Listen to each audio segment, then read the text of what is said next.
End SARS protests, people shot dead, in Lagos, Nigeria. Protesters in Lagos built barricades, blocking roads in Nigeria's commercial hub. Lagos State Governor Babajide Sanwo-Olu visited injured people in hospital on Wednesday. BBC Africa Eye uncovers evidence that torture is being used by branches of the Nigerian police and armed forces. A number of people have reportedly been shot dead or wounded at a protest against police brutality in Nigeria's biggest city, Lagos. Witnesses and the rights group Amnesty International said several people were killed and wounded when soldiers opened fire. The state governor said about 25 people had been wounded but denied there were any fatalities. An indefinite 24-hour curfew has been imposed on Lagos and other regions. Protests over a now disbanded police unit, the Special Anti-Robbery Squad (SARS), have been taking place for 2 weeks, with demonstrators using the social media hashtag #EndSARS to rally crowds. As tensions continued to rise on Wednesday, police in different districts of Lagos fired shots in the air to disperse protesters defying the curfew, the BBC's Nduka Orjinmo reports from the capital, Abuja. Protesters who briefly gathered again at the Lekki toll gate, where Tuesday's shootings took place, were forced out by police, he adds. President Muhammadu Buhari has appealed for understanding and calm. Witnesses spoke of uniformed men opening fire in the wealthy Lekki suburb on Tuesday evening. Soldiers were seen barricading the protest site moments before the shooting, BBC Nigeria correspondent Mayeni Jones reports. Social media footage streamed live from the scene shows protesters tending to the wounded. An unnamed witness told BBC News that shortly before 1900 local time soldiers pulled up, and they started firing directly at peaceful protesters.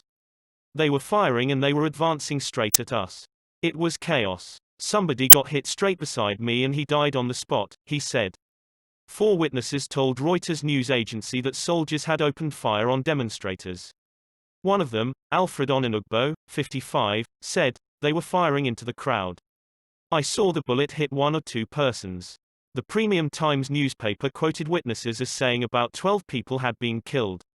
In a tweet, Amnesty International Nigeria said it had received credible but disturbing evidence of excessive use of force occasioning deaths of protesters at Lekki tollgate in Lagos.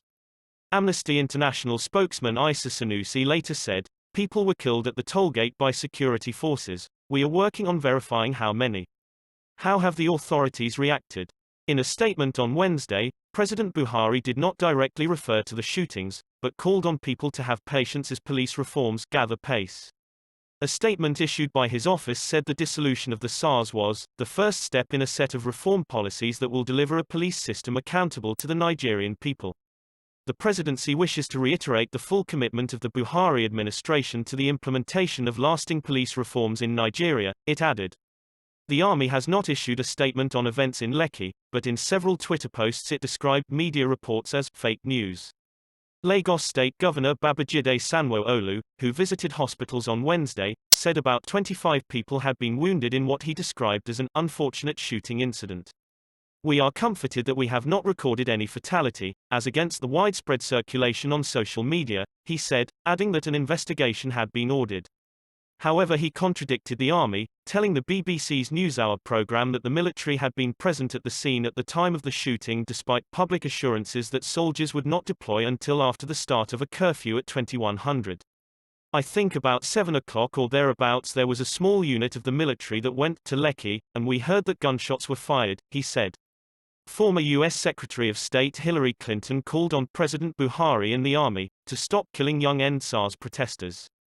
And former U.S. Vice President Joe Biden, who is standing against President Donald Trump in next month's election, also urged authorities to end the violent crackdown on protesters. News taken from BBC. Please subscribe to my channel. Thanks for watching.